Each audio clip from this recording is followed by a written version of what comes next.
حضرت عمر رضی اللہ تعالیٰ عنہ کے دور کو صرف دیکھ لیں، کتنا نبی کریم صلی اللہ علیہ وسلم کے دور مبارک سے وہ قریب تر ہے، یعنی صرف 2.5-3 سال کا ہی فاصلہ ہے نا۔ تو آپ دیکھیے حضرت عمر رضی اللہ تعالیٰ عنہ نے جو قانون سازی کی اس کو اب اسلامی اصطلاح میں اجتہاد کہا جاتا ہے۔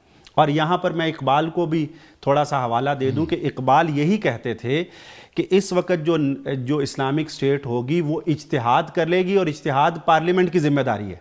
ڈاکٹر صاحب یہ بتائیے گا کہ جہاں تک قانون سازی کا تعلق ہے تو مدینہ ثانی جسے ہم پاکستان کہتے ہیں، اور یہ ٹرم لوگ سوال پوچھتے ہیں ہم سے کہ آپ نے مدینہ ثانی کیوں کہا اس کو، چونکہ پاکستان کی مدینہ کے ساتھ بہت ساری نسبتیں ہیں۔ رمضان کے اندر قرآن مجید نازل ہوا، پاکستان کا قیام بھی رمضان میں ہوا، شب قدر لیلۃ القدر ہے، پاکستان کا قیام بھی اسی رات میں ہوا۔ تو مدینہ کی ریاست ایک اسلامی نظریے پہ قائم ہوئی، پاکستان بھی اسلامی نظریے پہ قائم ہوا۔ تو اسی طرح ہجرت مدینہ ہوئی تو ریاست وجود میں آئی، مدینہ طیبہ کا ترجمہ ہے پاکستان۔ ہاں، اسی طرح پاکستان جو ہے وہ ہجرت کے نتیجے میں وجود میں آیا، اور مدینہ طیبہ لینڈ آف دا پیور۔ اب یہ بتائیں کہ جب قانون سازی کی بات آتی ہے تو مدینہ ثانی میں اس میں اسلامی جو پروویژنز ہیں، اصول ہیں، ان کا کس حد تک خیال کیا جاتا ہے؟ چونکہ ہم نے بعض اوقات دیکھا ہے کہ عجلت میں بہت سارے قوانین ایسے بنا دیے جاتے ہیں بغیر بحث کے، ڈیبیٹ کے، یا اسلامی نظریاتی کونسل کو بھیجے بغیر، ان کی سفارشات پہ عمل کے بغیر۔ تو یہ بتائیں کہ کس حد تک ان کا خیال رکھا جاتا ہے، اور ایک اسلامی ریاست میں ان پروویژنز کا کس حد تک کیسے خیال رکھا جا سکے؟ اچھا ڈاکٹر صاحب، اس میں یہ بڑی اہم بات ہے، اور یہی ایک اسلامی ریاست کو غیر اسلامی ریاست سے ممتاز کرتی ہے۔ جی، یعنی بنیادی طور پہ جو سیکولر سٹیٹس ہیں ان میں یہ ہوتا ہے کہ قانون سازی جو ہے، لیجسلیشن جو ہے، اس پر کوئی بھی مذہب وغیرہ کا کوئی اس میں رول نہیں ہونا چاہیے۔ وہ آپ پارلیمنٹ سوورن ہے، اور وہ جو ہے جیسے کہا جاتا ہے برٹش پارلیمنٹ کے بارے میں کہ وہ صرف مرد کو عورت ڈکلیئر نہیں کر سکتی، باقی سب کچھ کر سکتی۔ لیکن اسلام میں ایسا نہیں ہے۔ اس میں جیسے حضرت مفتی صاحب نے بڑی خوبصورت باتیں کر دی ہیں، اصولی اس میں آ گئیں کہ قطعیات کے دائرے میں ایک جو مسلمان ریاست ہے، مسلم ریاست ہے، اسلامک اسٹیٹ ہے، وہ صرف ان کو نافذ کرے گی، امپلیمنٹیشن کا کام کرے گی، اور فیسیلیٹیشن کا کام کرے گی۔ لیکن ایک بہت بڑا، اچھا یہ بھی ایک غلط فہمی ہے، وہ سمجھ لیا جاتا ہے کہ جیسے کوئی ایک چیز پڑی ہوئی ہے بس وہ اٹھا کے کر لی اور باقی وہ ان کا کوئی کام نہیں۔ ایسا نہیں ہے۔ آپ اگر اسلامی تاریخ کو دیکھیں تو بہت بڑا ایک دائرہ ہے جس کو ہم مباحات کا دائرہ کہتے ہیں۔ اس کے اندر حاکم کو اور مجلس شورا کو، جس کو اسلام شورا کہتا ہے، وشاورہم فی الامر وامرہم شورا بینہم، وہ شورائیت کیا ہے؟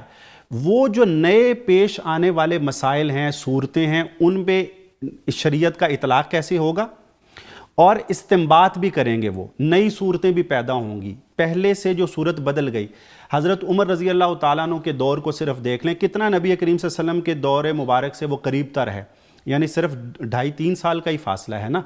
تو آپ دیکھیے حضرت عمر رضی اللہ تعالیٰ عنہ نے جو قانون سازی کی اس کو اب اسلامی اصطلاح میں اجتہاد کہا جاتا ہے۔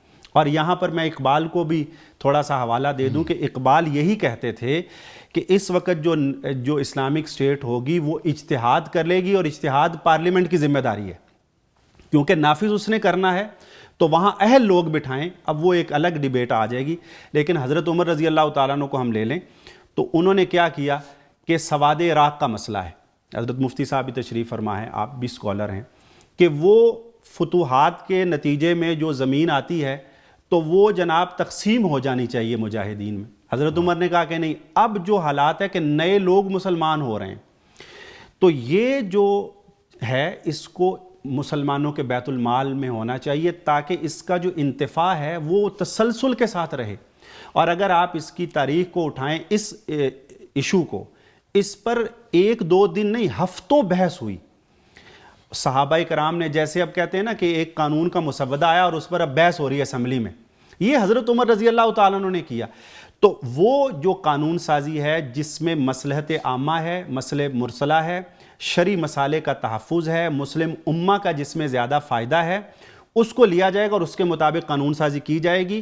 اور جہاں پہ قطعیات ہیں، اللہ رسول نے کہہ دیا کہ سود حرام ہے، اب کوئی مسلمان ریاست وہ متفق ہو جائیں کہ سود کو جائز کر دیں، یہ نہیں ہو سکتا۔ سود ممنوع رہے گا۔ اب ہمیں کیسے چلنا ہے، اس کے لیے وے آؤٹ کیا ہے، یہ اجتہاد سے ہم نکالیں گے. تو یہی دائرہ کار ہے، اسی کو آپ پھیلا لیجئے. تو یہ ایک بہت بڑا دائرہ ہے.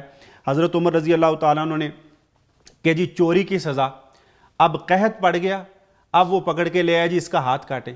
یہاں اجتہاد کیا کہ نہیں، دیکھیں نبی کریم صلی اللہ علیہ وسلم نے چوری کی سزا مقرر فرمائی، قرآن مجید نے اس کو بیان کیا، لیکن اس میں یہ بھی تو ہے کہ وہ بھوکا نہ ہو. اب اگر بھوک سے مرتے ہوئے کسی نے کوئی کھانا چرا کے اپنا پیٹ بھر لیا ہے تو میں کیسے اس کے ہاتھ کاٹ دوں؟